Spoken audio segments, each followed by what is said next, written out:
Welcome to our fourth training session, so part of our first introductory series. So we are delivering 28 sessions at the moment, which will grow across kind of the next couple of years.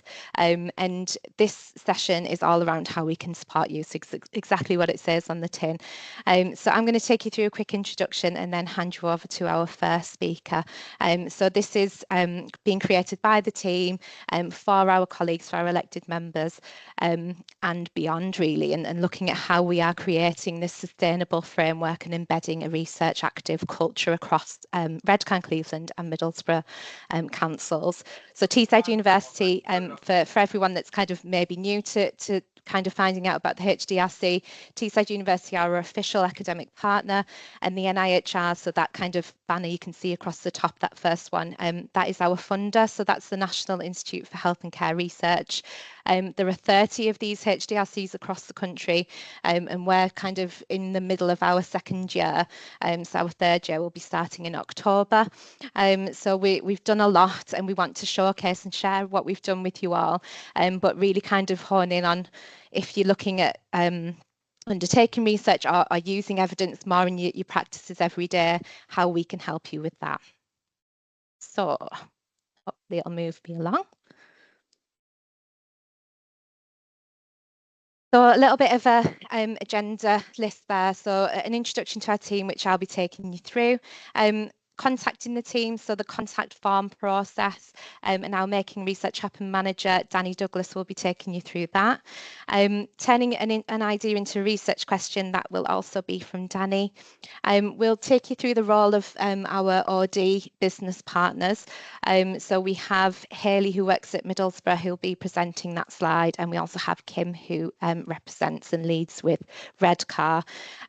We'll take you through the role of our research coordinators. So Catherine will be taking you through that slide, and then Shazad will be taking you through a case study, so showcasing one of our projects, and that's based around sunbeds.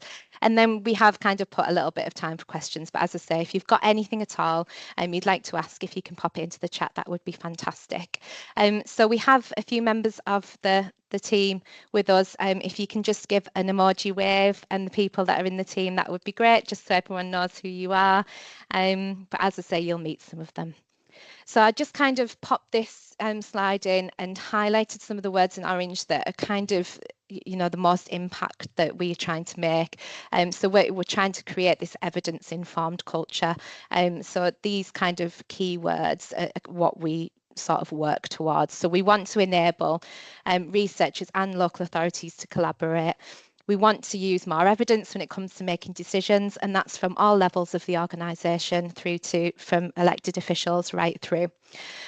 We know that this approach will help improve health and health outcomes and tackle those health inequalities that South Tees are experiencing. So we're confident that we'll be able to tackle some of those through embedding this culture. We're here to establish that sustainable framework. So we're only here for a certain amount of time. We're wanting to embed something that's fully inclusive to all of our colleagues and our elected members, and really drives through that message of that culture of using evidence and evidence-based decision making within the council. So we want to set a framework, we want to set a baseline to kind of create something that will go on and on. So we do have a portal, and I'll quickly mention that because I know I don't want to take away from Hayley's slide as well, but we do have a portal, and all of our training resources, support will be available through that portal as well, along with case studies, with blogs, testimonies, and I think that's a really powerful way to sort of convey our message as well. So we will be around kind of plugging our portal, our training, and sharing those case studies with you through various means. So just to quickly take you through our org chart. So this is who we are, this is the team. As you can see, we've got Jan, who's our head of service there in the middle. On the left, you've got myself, Hayley and Kim, who form part of the OD side of the team. On the right, we've got Danny, and we have Abby, Shazad, Catherine and Amy, who are our research coordinators. So they work specifically to a directorate to support those directorates with research priorities and ideas and helping facilitate the process. So Abby works primarily with adults. Amy also works with adults. Catherine is children's, and Shazad is growth and enterprise regeneration. But they all kind of work together. So we're really kind of functioning well as a team to help support you with that. Dr. Andy Divers and Sarah Evans are from the university. Dr. Andy Divers is our lead for community research and ethics, and he heads up our community research-based programme. So we have a team of community-based researchers. We do have an upcoming training session, a live and a recorded session, to really kind of share that as an overview with you and introduce you to that side of the programme. So that will be coming shortly. We have Jen, who's currently on maternity leave. She's another one of our Making Research Happen managers, and she looks at the governance and policy changes and the things we want to implement as part of the programme. And then we have Dave, who's our HDRC administrator. So without further ado, I'm going to pass you over to Danny and stop talking. So Danny, whenever you're ready. Cheers, thanks Rachel. Yeah, so I'm going to take you through sort of the best way to contact us at this point in time. So it all starts with our contact form, and that's the QR code in the bottom left there. That'll take you through an electronic form that you basically fill out as much as you can. To be honest, it doesn't need to be an extensive amount of detail of what your research idea is on. It can simply just be a topic area that you're wanting to look at and what you want to explore, and that'll come through to us. The good news is it goes through our corporate team at the council, so it's fully GDPR compliant. It's all safe and nice. The bad news is that takes time. So there's usually about a 5-day processing delay before it ends up on my desk, which is not a problem. Like I said, it's just obviously you put the form into us, it'll come through to myself or Dave usually, and if there's a general inquiry about something to do with the HDRC, that'll be passed on to the correct member of the team. If it's something to do with OD, or if it is a research issue that might be a little bit more above my pay grade, should we say, that can be escalated to Jan. If it's a general research inquiry and it requires putting the team around it, that'll come over to myself, at which point I'll review them. And each week I meet with the coordinators and we sit down and we discuss all the different ideas that have come through, all the different ideas that are on the docket already. And we'll look at assigning a research coordinator to that process. So Rachel, next slide, please.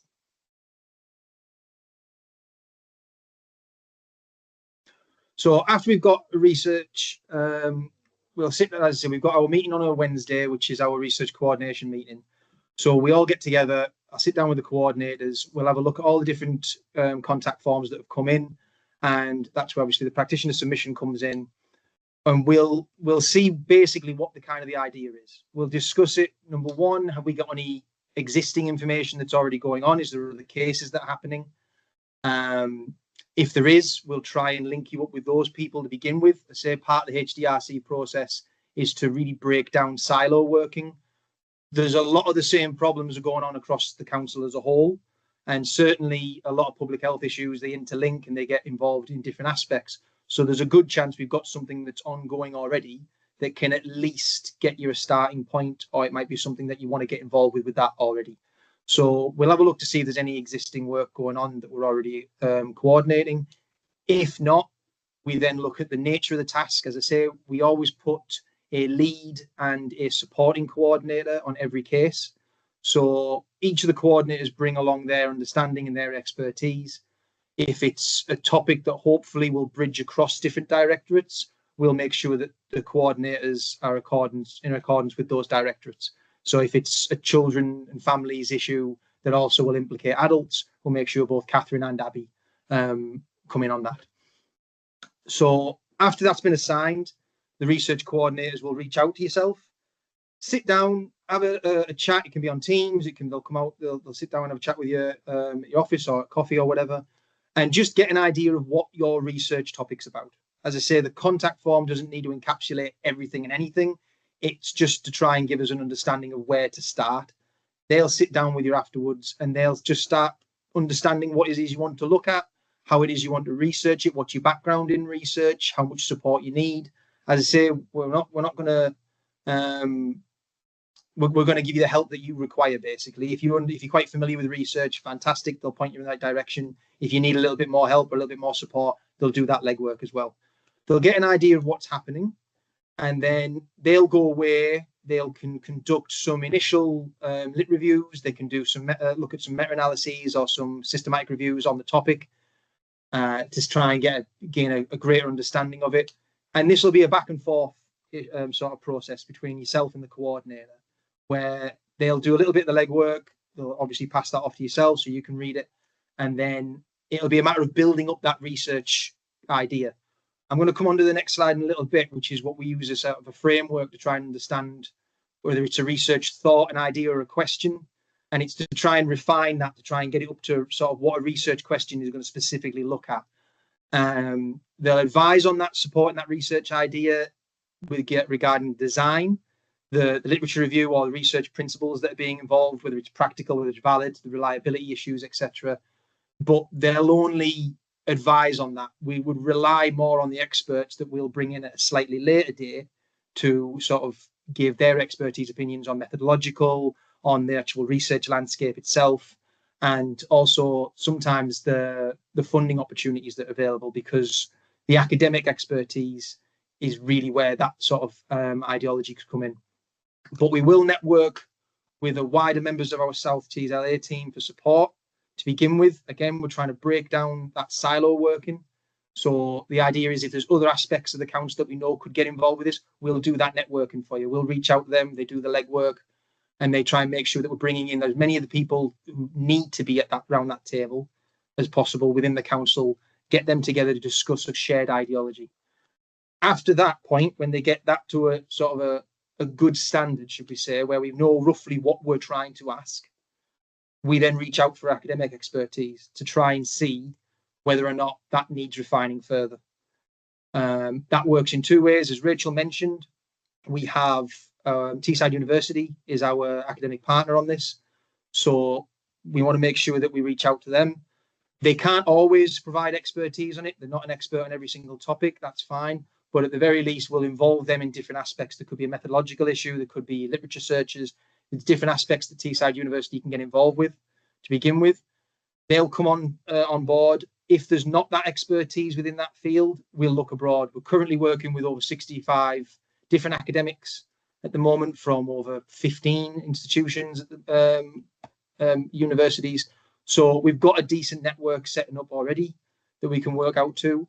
Even then, if none of them fit the docket right, we'll reach out to whoever's the expert. We'll start at the top and we'll work our way down to see who wants to get involved on a project like this. We can expand ourselves out through our HDRC network. As I say, there's 30 of them, 30 other HDRCs around the country, to see whether they've got ongoing projects that are working on similar issues, see what academics they're working with. We can network within that. And after we brought the academics on, it's then just a matter of the sort of, we put that bespoke team together in order to support the research project. The coordinators can then bring the different elements to the table. They can network. They can make sure that they're setting up the meetings. They can do any kind of facilitation to link up different methodological expertise, whether it's any kind of financial aspects that need looking at. They can see whether or not that expertise needs to be brought on for a funding application. That's when you identify what funder you want. They will look, we can identify certain funders that would be sort of applicable for this case. But at the same time, we would rely on what the expertise is from the academics, because they will have that background experience of applying successfully for certain funders. And then next slide, Rachel. So as I mentioned earlier, this is kind of the framework that we try and implement. And it was devised really as a support mechanism for myself, if I'm being honest. Myself and my supervisors came up with it when I was studying. And within research, it's easy to get lost. It's easy to sort of go down different rabbit holes and branch off onto different kind of concepts of, oh, well, I want to explore this, I want to explore that. And that's good, because it sort of goes to show that most issues that are worth solving are not simple. They're quite complex in nature. So you're going to need to ask more than one question realistically. But you want to try and ask that one question as accurately as possible. So it's great starting off with a research, what we would class as a research thought, which is rooted in an actual problem. So that's where we try and pose people to work on what is an issue you're dealing with in your day-to-day work within the council that would help sort of benefit, obviously, the wider population. If that's the case, it will have an actual reason behind it. Funders like that because there's actual practical experience behind that. They understand what needs doing and how it's actually going to implement people in the real world. So a thought, it's issue posed, it's developed off your practical experience. The concept's merely highlighted. It's not necessarily something that's diluted down and made sure that it's broken down into its solid components. The funders can be considered based on that concept, but we wouldn't necessarily pigeonhole ourselves onto that right now. It's a very common understanding in that sense. It's a very common thought process, or it could be just we're looking at, consistent obesity within 16-year-olds. That's a very broad topic. You need to really delve down and break that. The coordinators, the academic team that we put together, they will break down into trying to break that into an idea. So refine that down into looking at what is the actual problem we're trying to solve and ask and look at. What literature supports that? Is there defined characteristics that we're going to work within? And that will allow us to kind of understand the contribution to knowledge that's going to provide. If stuff's already been done in the past, you don't necessarily need to look at it unless you're going to put some sort of originality towards that, looking at it specifically within a South Tees region. If you can argue South Tees is its own unique region for different aspects, that gives you that originality. They're going to be the defined characteristics we're going to focus down on. And eventually we'll refine that into a question to break that idea down into one solid question of what are we going to look at? What are we going to test? What are we going to analyze? How are we going to do that? Is that the validated way to do it? What research parameters are we going to look at and which ones are we not going to look at, more importantly, because we can only control certain aspects? That will then help us identify what kind of funders to work with, because at that point, certain funders prefer certain methodologies that are used. And it'll also really allow us to highlight what original contribution to knowledge we're going to put to it. What originality are we bringing in with a very precise question? So we try and move through that framework. Again, it doesn't have to always be a linear process of moving thought through the question. Sometimes you've got to go back a stage to realize, actually, do we need to sort of look at this on a broader scale and then refine it down in a different way? We really sort of look at the idea that one sort of concept, that one thought will span out multiple ideas, and then you'll end up with multiple questions from each one of those ideas to fully answer it.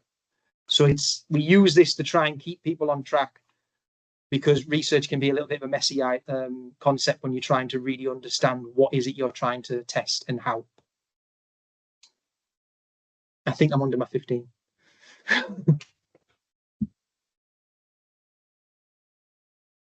Thanks, Danny. That was great. I'll pass you over to Hayley.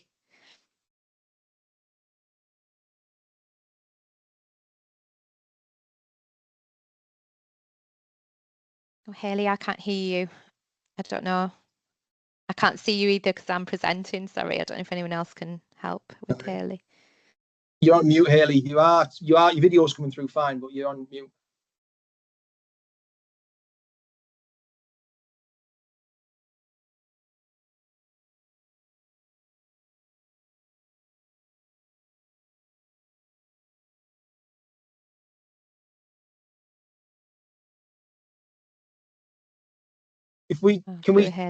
Rachel, if we skip through onto the research coordinator, we can always come back to that. Yeah, no worries. So I will hand you to Catherine. Thanks. Can everyone hear me? Yes. Excellent. Brilliant. Right. Okay. This actually works out better, I think, as Danny was saying. I think this slide probably comes nicer afterwards. And to be fair, Danny did go into loads of details around our role as well. So I'll be quicker, but I probably am going to repeat some of the things that Danny said. But I'm going to take you through kind of a day in the life of a research coordinator within HDRC, and different elements that we bring to the process. I would describe us as more of maybe the operational arm of the HDRC. So we're we're doing the practical side of things. We're looking at getting the research actually off the ground, giving it legs, and hopefully helping to support to bring it into a viable research project that will give us lots of information so we can make brilliant decisions. So knowledge connector and collaboration, so definitely a connector and collaborative role. We get to work with lots of brilliant people and bring together lots of wonderful teams to be able to look at a problem.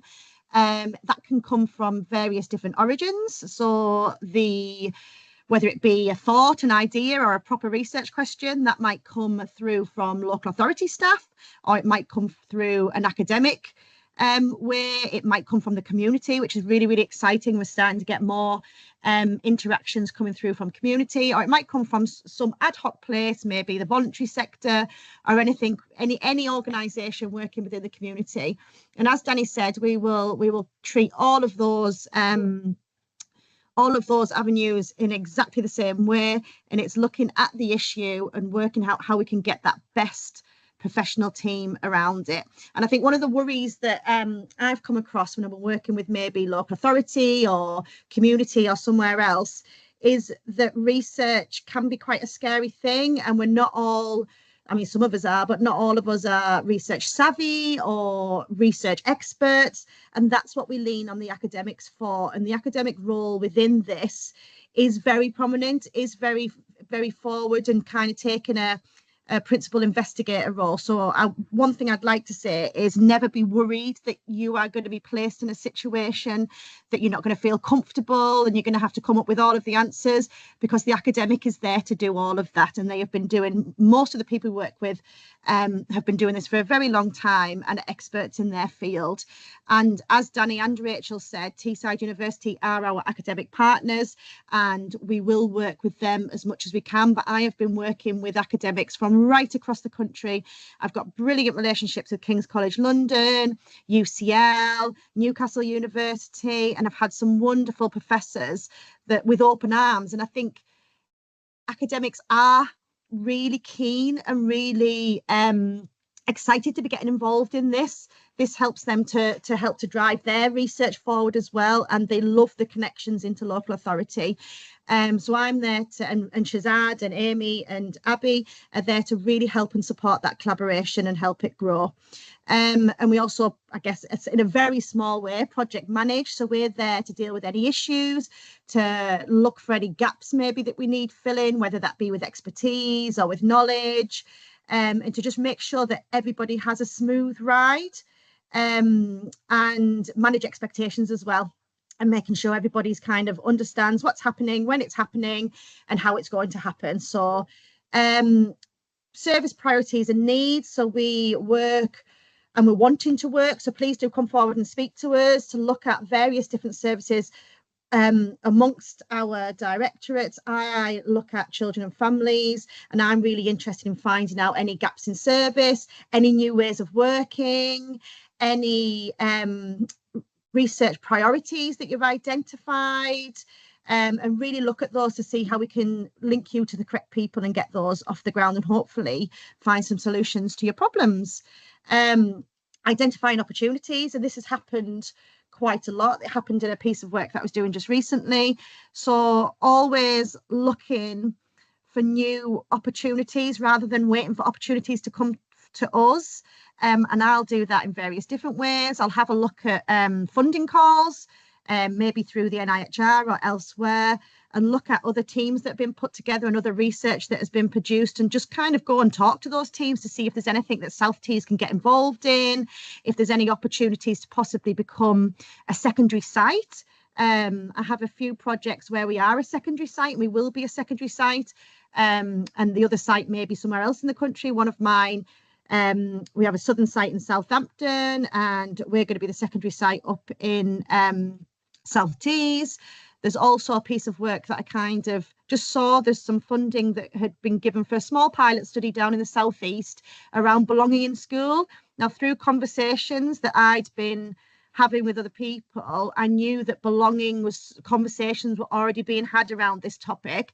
So I just had a conversation with them, and they're going to have a bigger project become available, maybe start thinking about it and planning for that in 2026, and then hopefully for the project to be developed into 2027 and beyond. And just from me reaching out and kind of being a bit cheeky, I guess, to say, hello, we're here and we'd really like to be interested in this, they're going to get us involved, hopefully, when everything kicks off next year. So we're always there to kind of think around the problem. And I guess we're 100% on this. So I know practitioners and anybody else are really stuck for time. But one of the things that we can help to build capacity is we're 100% thinking and looking and working around the problem. So once we've had a conversation with you, we can go off and have that time to really think about it and do some digging. Networking, again, exactly the same thing. I've met some brilliant connections just through networking, whether that be attending conferences, joining in on lots of webinars and things like that. And we can share. I like to share things, and I tend to, if things come up that I think a member of staff would be interested in, I make sure that that information flows through the system, so you can attend those webinars if you can as well. It's a brilliant way to connect to academia and see what other things are going on, and get to know type of people in that field. And also a translator. Sometimes in the academic world, and I think it works both ways actually, even in a local authority context, even within voluntary sector, we all have our own language. And I think the research coordinator sits in a really great position to be a translator, so we can kind of understand one and understand the other. I like to describe it as, actually Tom's on the call, he described it beautifully, where we speak fluent in local authority and conversational in academia, and that's just enough to get by to really understand what's going on, so we can be there to support and help other people understand what's going on in maybe a local authority context or local authority language. And then through into dissemination, this is a really, really important one. Research in silo working, as Danny was saying, research has been conducted for many years, and some of it has been brilliant and managed to get through the system and actually is acted upon. But a lot of brilliant research is actually done, written up, which is great, and then popped in a lovely academic journal. But then not much else has happened with that. So we're really passionate at HDRC to make sure that whether research is happening, whether that be through us or not, even in the wider research landscape, but actually make sure that that finds its way through the system to the people that can actually act on that and make really robust and meaningful decisions that supports our communities. So dissemination is really important, and it comes in lots of different ways, in lots of different mediums, and it's something that it'll happen more and more as we go through our research projects as they come to an end. But dissemination is extremely important. And I think, unless Shazad, only Shazad on the call, I think, wants to come in with anything else, or anybody wants to say anything, that's us in a nutshell. And I think I did it in 5 to 10 minutes, didn't I? I think so, yeah. Thanks, Catherine. I haven't got my phone in front of me to actually time it, so yeah. But no, it was great. Thank you. Haley, are you all right? Are you okay? If Can I you go hear me? back? Yes, we can hear you. Thank you. IT. So as Rachel mentioned at the beginning, my name's Haley Cotson. I'm the OD business partner, working predominantly in Middlesbrough. Kim Upex is my counterpart for Redcar and Cleveland. So just taking you through some of the things that we do.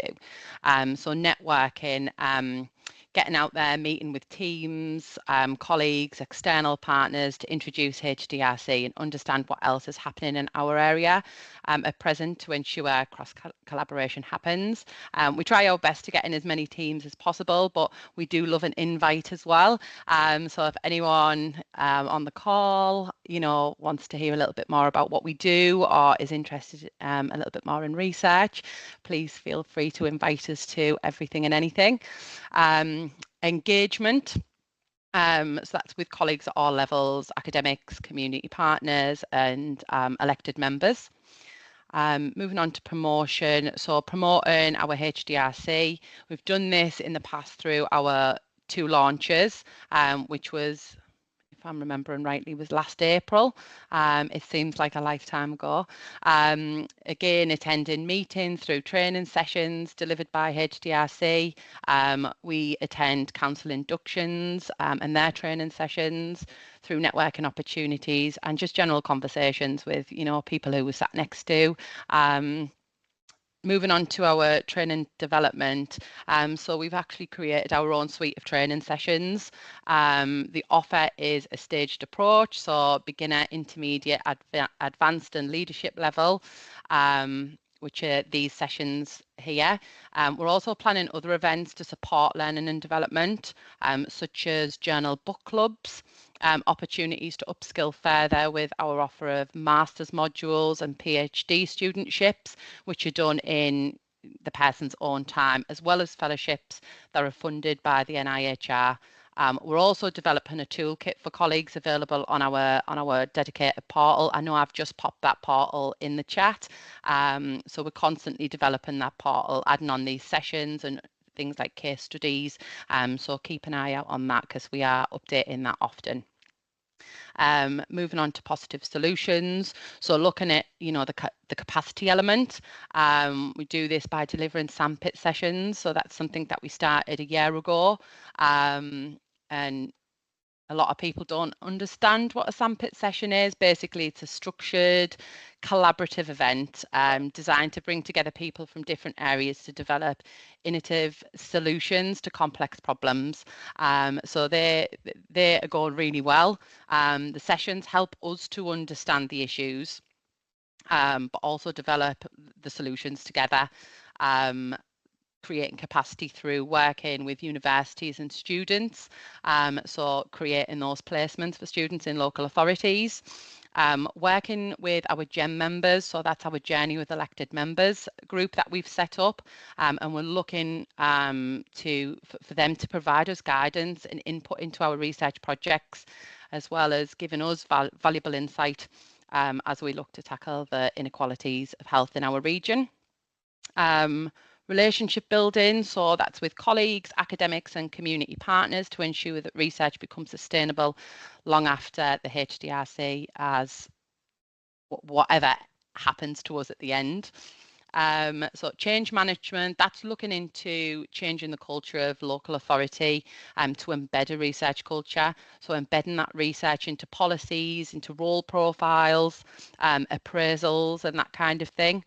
And then ending on impact. So I know I'd mentioned, and I think Rachel mentioned at the beginning, getting those case studies and testimonials together, adding those onto the portal, capturing our journey so far to show the impact that the HDRC has made.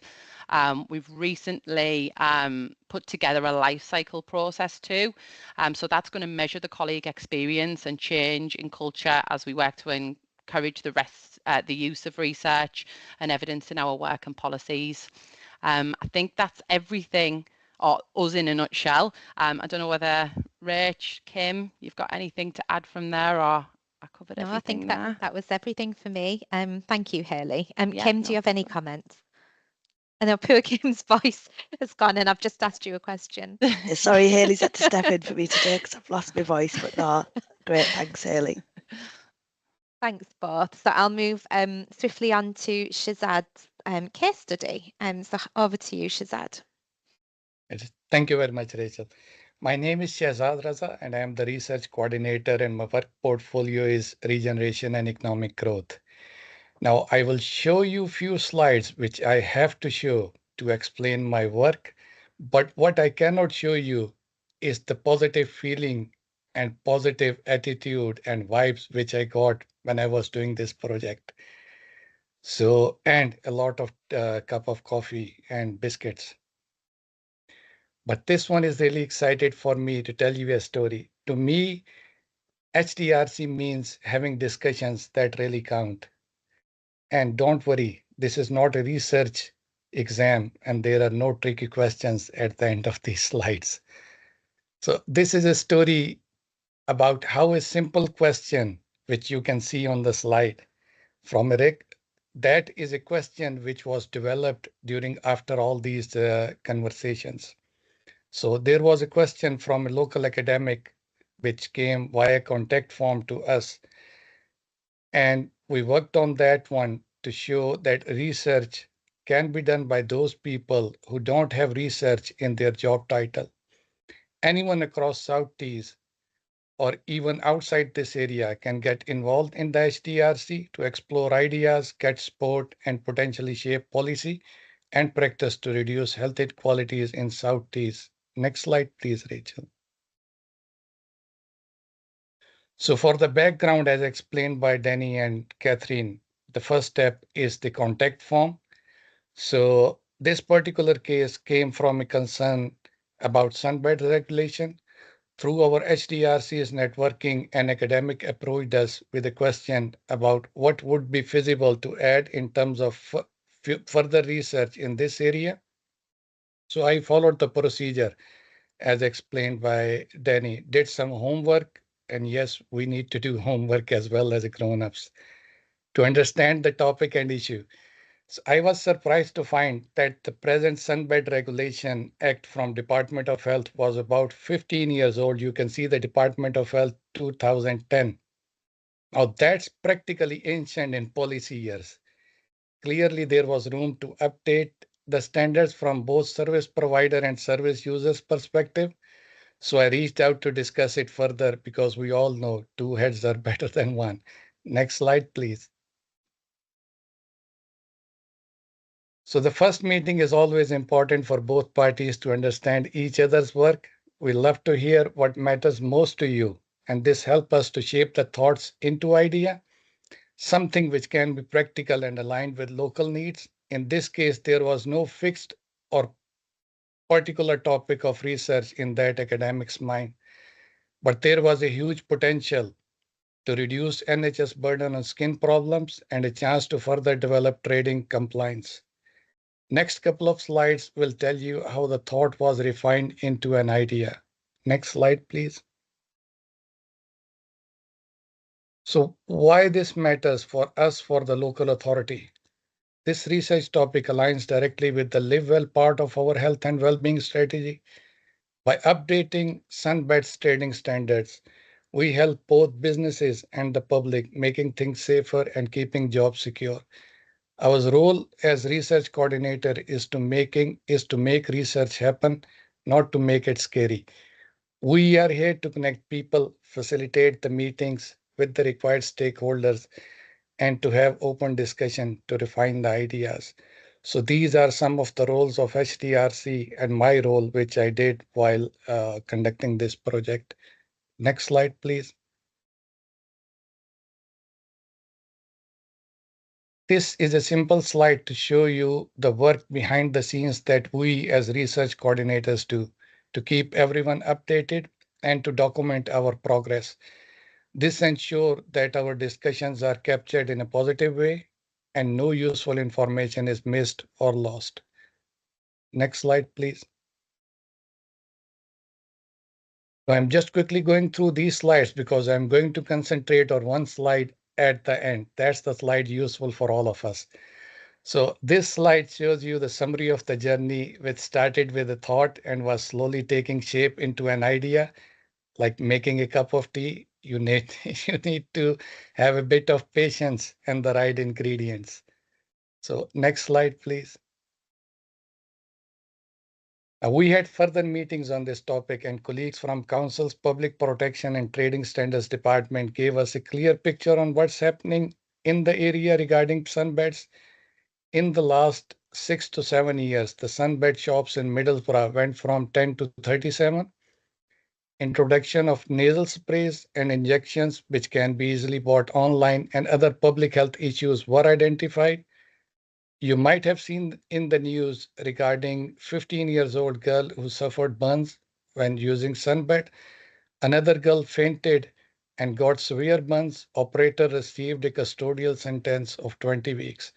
So these are the real life stories which help everyone see why updating these sunbed standards matter. So next slide, please. Now, all these meetings helped us and the stakeholders to define the idea. It's a proof that good things happen when people talk and sometimes argue over biscuits. Other local authorities also showed interest in this topic. Stockton is involved into this one now due to the brilliant work of our colleagues from Public Protection and Trading Standards Department. So you can see from the start, the idea was from a academic, but the work and shaping the work is mostly from the local authority people. So next slide, please. Now, this is the slide where I will spend some time. This is how HDRC helped that academic and how we can help you as well. We are here to support and not to complicate things. When a research idea starts to take shape, we are here to help bring the right people together. We arranged and facilitated the early meetings and discussions, making sure everyone had a voice and that the process felt collaborative from the start. We also helped refine the research questions, as Danny said, the tick scale, by not taking over, but by working with you to make sure it's focused, meaningful. We keep an eye on the opportunities. So see if there is any opportunity available now in terms of funding, or there can be something in the future. So the local perspective is absolutely essential. And when it comes time to apply for findings or the funding, we can help you with all these. We can help with the letter of support, things like dissemination, policy briefs, public awareness campaigns, anything that helps you to understand that project and that helps the local population. Now, with all these ones, the next slide will show you the dream team that we have gathered for this project. Next slide, please. So this is our dream team at the moment. We have got the right academics, we have got the topic expert, we have got a cancer research clinical expert from Wales. Obviously, my work in this one is as a facilitator in making research happen. We have got a medical expert in terms of GPs, and we will be contacting service users and doing some survey focus groups to understand their demands. Last slide, please. Now, in a nutshell, think of us as your research sidekicks. So no idea is too small or too big. If it matters to you, then it matters to us. In a summary, you bring the question and we will bring the support.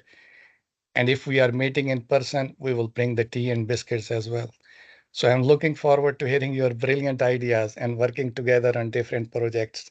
So remember, if you have ever solved a mystery at work, you are already a researcher. Thank you very much. Thanks so much, Shazad. I think that was absolutely brilliant presentation and really highlighted the level of support we can offer. So I think that's us. We're at the end of our session. So our timings have been amazing, which is great. There is just a last slide, and just to mention about our next training session. So there's some contact information there.